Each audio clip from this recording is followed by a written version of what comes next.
Masechet Yevamot, Daf Pechet, traité Yevamot, feuille numéro 86. Nous sommes à la 5e ligne. Et la Svarahi, la Gemara dit, c'est une logique de dire que un témoin est cru pour autoriser cette femme à se marier en disant que le mari est mort. Bidé d'avar, Hatichat Safek Shel Chelev, Safek Shel Shuman. C'est comme quand on a un morceau de gras, on ne sait pas si c'est de la graisse permise ou de la graisse interdite. Eh bien, un témoin il dit, pour moi c'est certain que c'est de la graisse permise. De Mehman, on le croit. Mais est-ce que ça ressemble? Là-bas, au départ, il n'y a jamais eu un moment où on savait qu'il y avait un interdit. Ici, cette femme, jusque-là, elle avait un interdit certain de femmes mariées. Et de plus, pour autoriser, lorsqu'il y a un interdit de relation interdite par la Torah, il faut au minimum 2 témoins.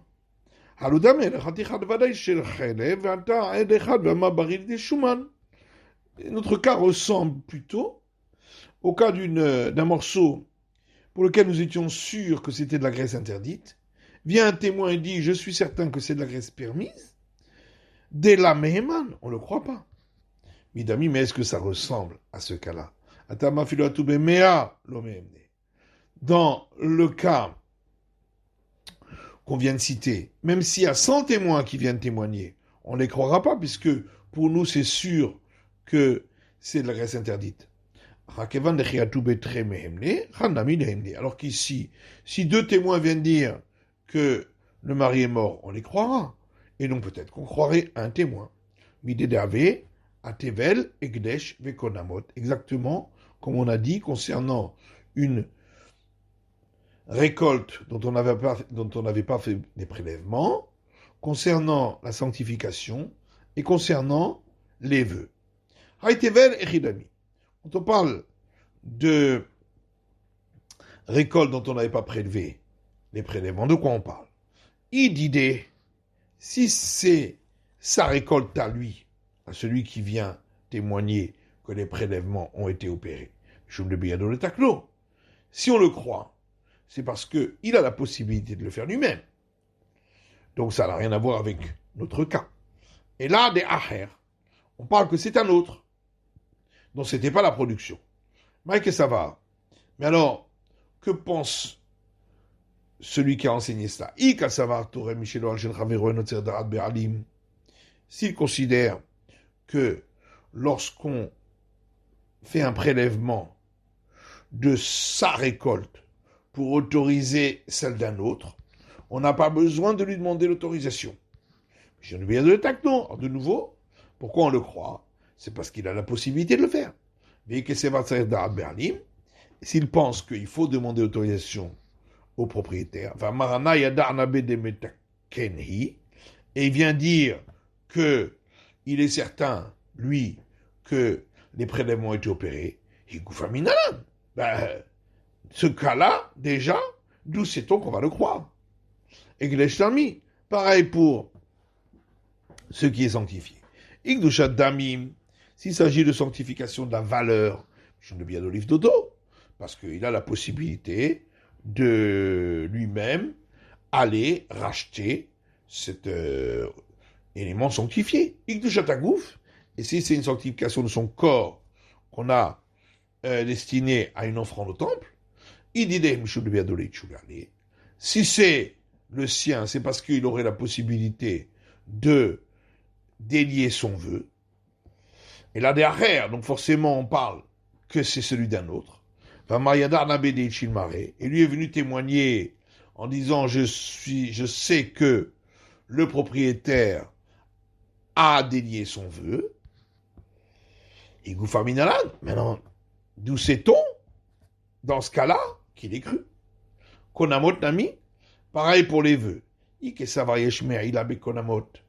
S'il considère que lorsque le vœu a été dit sous l'expression de Konam, qui veut dire sanctification au temple, eh bien, il y a pour celui qui en profite pour son profit personnel la sanction de Merila, d'apporter un sacrifice de Merila, ou Shaddamim Nartalehu, et qu'il y a une sanctification de valeur dessus.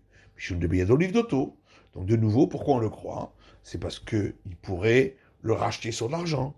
Vu que ça va en Merila Bekonamot, Visober Almahu, et s'il considère qu'il n'y a pas la sanction de Merila sur des vœux qui ont été dits sous l'expression de Konam, et c'est un simple interdit, mais qui n'a rien à voir avec la sanctification, et Rachivle à quatre faits qu'il porte sur lui, il dit des Mishum de Beyadoliv Chouléale.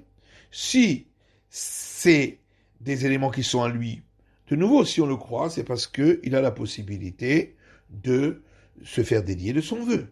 Et là, derrière, donc il s'agit d'éléments qui appartiennent à un autre. Et un témoin est venu en disant, moi, je sais que le propriétaire a délié son vœu. Et Goufaminalan, ben déjà, dans ce cas-là, qui te dit qu'il est cru? Amar Rabizera, Miton Chomer Shechmar Taraleh Abesofa et Kal Taraleh Abetril. Alors Rabbi Zera dit la raison pour laquelle on croit ici le témoin, dans le cas de la femme, quand il vient témoigner que le mari est mort, c'est parce qu'étant donné qu'on a été tellement sévère sur elle, au cas où le mari revient, et c'est pourquoi on a été coulant sur elle au départ de croire le témoin. La Gemara dit alors on n'a qu'à pas être sévère sur elle à la fin, si le mari revient, et ne pas être coulant de croire le témoin.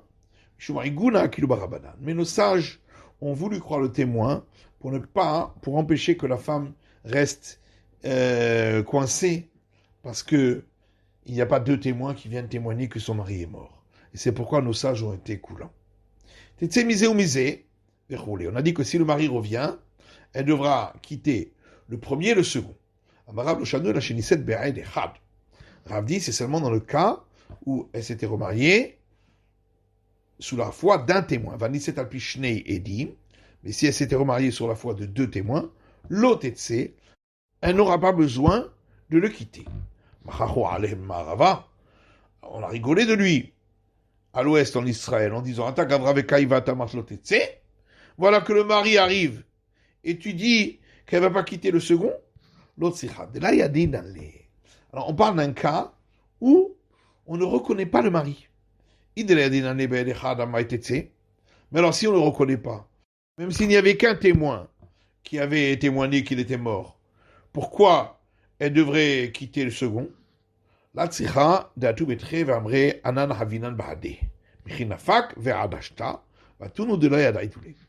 parle d'un cas où deux témoins sont venus et ils ont dit nous sommes restés avec lui depuis qu'il est parti d'ici jusqu'à maintenant et nous savons que c'est bien le mari. Et c'est vous qui ne le reconnaissez pas. Dirtiv, comme il est écrit dans la Genèse, Joseph a reconnu ses frères et eux ne l'ont pas reconnu. Rav Chizda explique, mais la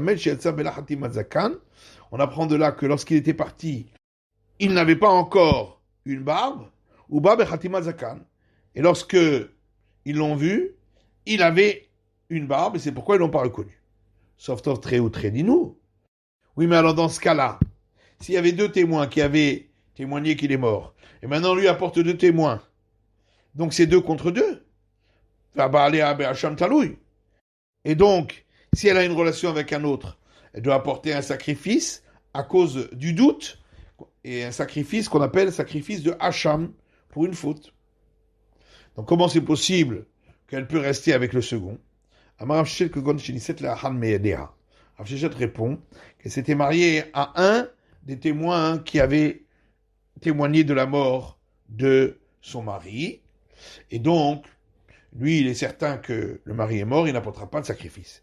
Oui, mais elle n'est pas sûre. Donc, elle doit apporter lui un sacrifice pour le doute. Bon, Meret Baridi, on parle d'un cas où elle dit également, je suis certaine que ce n'est pas celui-là, et donc elle n'apporte pas de sacrifice. Yachima, il est même rat. Mais dans ce cas-là, qu'est-ce qu'il vient nous apprendre? C'est évident. Afilou, Rabbi Menachem Rabbi Yossé, même Rabbi Menachem Rabbi Yossé, lo kamar et la keshebaou edim v'achakar niset. Lui n'a dit que elle doit quitter le second que lorsque étaient arrivés déjà les deux autres témoins et qu'ensuite elle s'est mariée. Avant niset v'achakar baou edim, Mais si elle s'était d'abord mariée, et ensuite sont arrivés ces deux témoins dire que son mari est vivant, Lohamar, dans ce cas-là, il n'a pas dit qu'elle doit quitter le second. Les Tania, comme c'est marqué dans le Braïta, Shtaim omrim met, Shtaim omrim lo met. Si deux témoins disent que son mari est mort, et deux disent qu'il n'est pas mort. Shtaim omrim garsha ou Shtaim omrim garsha. Ou deux témoins disent que cette femme a été divorcée, et deux disent qu'elle n'a pas été divorcée. À raison l'otinacé, elle ne pourra pas se remarier. Veinisset l'otetse, et si elle s'est remariée, elle n'aura pas besoin de quitter ce mari. Rabbi Menachem et Rabbi Yossé Omar Tetse. Rabbi Menachem et Rabbi Yossé dit elle doit quitter le mari. Amar Rabbi Menachem et Rabbi Yossé Matayani Omer Tetse. Et Rabbi Menachem et Rabbi Yossé dit quand est-ce que je dis qu'elle doit quitter le mari? Bisban Shebaou Edim Machakar Nisset. C'est dans le cas où les témoins étaient arrivés et ensuite elle s'est mariée. Avant Nisset Machakar Edim. Mais si elle s'était mariée ensuite sont venus les témoins disant que son mari n'était pas mort ou n'était pas divorcé, à résoudre le TC, elle n'aura pas besoin de quitter le second. Et l'Agma répond que Kamaram Nami, Bisman Shebaou Edim, Baragar Nisset. Effectivement, Rav lui a parlé également dans le cas où les témoins sont venus et ensuite elle s'est mariée, la Poukemi de Rabbi Menachem et Rabbi Yossé, pour nous dire que même dans ce cas-là, elle n'aura pas besoin de quitter son mari. Et donc, pour montrer qu'on ne suit pas la vie de Rabbi Menachem, fils de Rabbi Yossé. Et Kadéama, il y en a qui disent autrement, une autre version, que quand Rav a dit qu'elle n'aura pas besoin de quitter le second, c'est seulement si elle s'était mariée, ensuite sont venus des témoins dire que le mari n'est pas bon. Aval Baouedi Varkar 17, mais si les témoins étaient venus avant qu'elle ne se remarie, Teitse, elle devra le quitter. Kemal, que Rabbi Menachem et Rabbi Yossé, et donc ça suit la vie de Rabbi Menachem, fils de Rabbi Yossé. Motiv Rava objecte. À partir de Braïta qui dit Minaïn Shim lo ratsa d'apenu. Nous sait-on que si un prêtre ne veut pas se conformer aux interdits des prêtres, il faudra le frapper. Tableau bas, hein. Le verset dit dans Lévitique Vekidashto. Tu le sanctifieras. Baal Koho, ça veut dire tu dois le forcer. Chidami, de quoi parlons-nous? Bien sûr, on ne parle pas d'un cas où il ne veut pas accomplir les interdits de la Torah. C'est évident qu'on doit le frapper, comme n'importe quel juif. Il est ma de l'onisset les hadmeidea. Tu dis qu'on parle d'une femme, dont deux témoins ont dit que le mari est mort, et deux autres ont dit que le mari n'est pas mort, et elle ne veut pas se marier avec un des témoins, Velokamra Baridi, et elle-même ne dit pas qu'elle est sûre que c'est pas son mari, celui qui est revenu. C'est Chalemema Tedapenu. Est-ce qu'on a besoin de nous dire qu'on va forcer le prêtre à ne pas se marier avec elle? Et là, forcément, on parle qu'elle veut se marier avec un des témoins qui ont dit que le mari est mort. Le Kamra Baridi. Et elle dit qu'elle est sûre que celui qui est revenu n'est pas son mari. Le Katani d'Apenu. Et on voit qu'on force le prêtre à ne pas se marier avec elle. Alma Mafkin Anamine. Donc on voit que s'il l'a prise, eh bien, on lui enlève de lui. Et donc, question contre Rav. Sur Keuna Shane. Oui, mais là, c'est différent parce que c'est un prêtre. Donc, on est plus exigeant. Vibaïtema. Ou bien on peut dire autrement. Maï d'apenu. Qu'est-ce que ça veut dire? On le force. D'apenu be'edim. On le force en cherchant des témoins qui diront que le mari n'est pas mort pour l'empêcher de se marier avec elle. Vibaïtema. Si tu veux, je peux donner une autre réponse. Que Sheba ou Edim va rakarniset. On parle d'un cas où les témoins sont venus, et ensuite elle s'est mariée vers Rabbi Menachem et Rabbi Yossé, et ça va suivant la vie de Rabbi Menachem, fils de Rabbi Yossé. Ravashi Amar, Ravashi lui dit, Maïlotetse les Kamarav. Qu'est-ce que ça veut dire lorsque Rav dit qu'elle ne le quittera pas? Lotetse meitera arishon, c'est-à-dire qu'elle ne quittera pas le premier auquel elle a été permise au départ. Mais le second l'interdit. Hamra Rav Chadazina. Mais ça, Rav l'a déjà dit. Puisque plus loin dans le Mishnah, il est dit que si elle s'est mariée sans autorisation du tribunal, c'est-à-dire grâce à deux témoins qui ont témoigné que son mari était mort, et si le mari revient, elle peut revenir au premier mari. Vamaravuna Marav, et Ravuna dit au nom de Rav, il cheta, que on suit cet avis. En vérité, Rav l'a dit qu'une fois, et le deuxième enseignement qu'on a dit en son nom, on l'a déduit de l'autre enseignement qu'il a dit. Je me dis, quand on a dit que lorsque le mari revient, elle devra quitter et l'un et l'autre, c'est seulement dans le cas où elle n'a pas contredit celui qui arrive et dit qu'il est son mari. Aval mekachashato. Mais si elle le contredit, elle dit que c'est pas son mari, l'autre Étienne n'aura pas besoin de quitter l'homme avec qui elle s'est remariée. Mais Mayaskina, de quoi on parle? Il est ma bébé si il y a deux témoins qui disent que c'est son mari, qui me kachashta les mayave, même si elle le contredit, qu'est-ce que ça change? De toute façon, il y a deux témoins contre elle. Et la Bechad. Donc, on parle qu'il n'y avait qu'un seul témoin qui dit que c'est son mari. Et donc, toute la raison pour laquelle on la croit à elle, c'est parce qu'elle a contredit Ha'ashatka. Et donc, si elle s'était tue, elle devrait quitter le deuxième. Pourtant, la Torah a dit qu'à chaque fois que la Torah a autorisé au départ un témoin, c'est considéré comme deux. Et donc, le témoin qui a témoigné que son mari est mort, c'est considéré comme s'il y avait deux témoins. Et donc, l'autre témoin qui dit qu'il n'est pas mort, il n'est pas cru par rapport à ce premier témoin qui est considéré comme deux. Ici, on parle que les témoins qui sont venus dire que le mari est vivant sont inaptes au témoignage. De Rabbi Nechemia, et on suit l'avis de Rabbi Nechemia. De Tanya, parce qu'il y a une braïta qui dit, Rabbi Nechemia Omer, Rabbi Nechemia dit, comme chez Mina Torah et Dechad, chaque fois que la Torah a autorisé un témoin, on doit aller d'après la majorité d'opinion. Et donc deux femmes qui viennent contredire un homme, ce serait considéré comme deux hommes qui viennent contredire un homme. Et c'est pourquoi, si elle n'a pas contredit ces deux témoins, eh bien, elle devra quitter celui avec lequel elle est. Vimaritema, si tu veux, on peut dire autrement. Dans tous les cas où le témoin qui était venu témoigner que son mari est mort était un témoin apte au témoignage, même s'il venait 100 femmes le contredire, serait considéré comme un seul témoin. Et donc, c'est le premier qui serait cru. Ici, on parle de quoi? Que c'est une femme au départ qui avait dit que son mari est mort.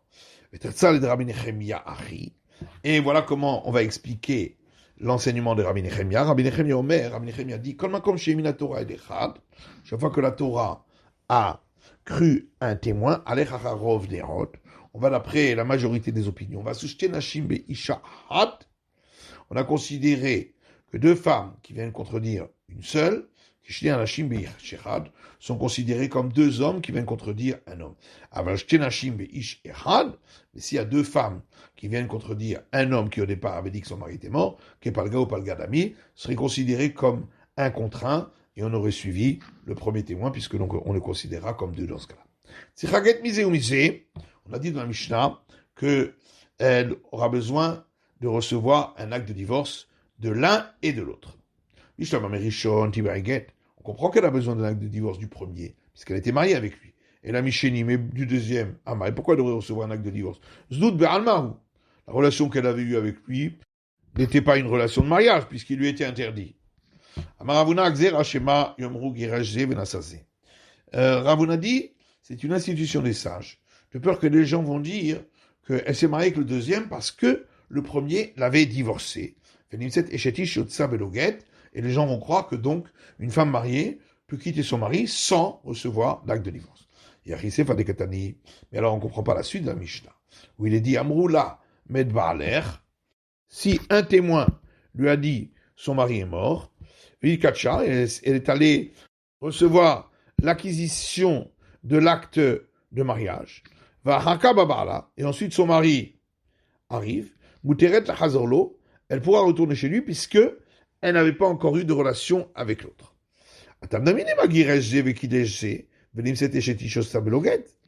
Alors, pourquoi ici aussi on devrait dire que les gens vont croire que le premier l'avait divorcé, c'est pour ça le deuxième l'a acquise par l'acte de mariage, et les gens vont dire qu'une femme mariée peut partir sans recevoir d'acte de divorce. Et on l'a mariaget, la dit effectivement, même dans ce cas-là, il faudra qu'elle reçoive un acte de divorce. Oui, mais alors, dans ce cas-là, les gens vont dire que le premier reprend la femme qu'il avait divorcée, qui s'était remariée avec un autre, et que le second avait divorcé, après qu'elle avait eu l'acquisition par lien du mariage, or c'est interdit. La Gemara répond que Rabbi Yosef ben Kippar.